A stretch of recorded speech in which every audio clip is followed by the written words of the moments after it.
Si že kdaj opazila, da se tvoje razpoloženje spremeni glede na to, kako se počuti nekdo drug?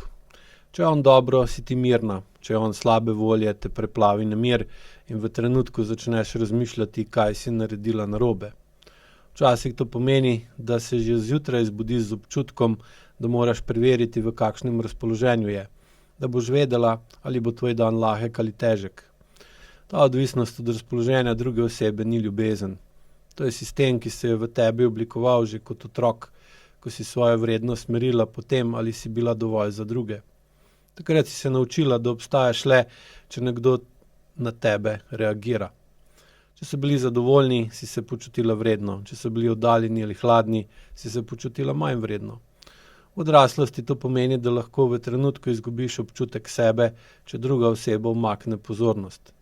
Na predavanju boš izvedela, kako ta notranji mehanizem deluje, zakaj je tako močan in kako ga lahko začneš spreminjati, da bo tvoja vrednost ostala tvoja, ne glede na to, kdo je ob tebi.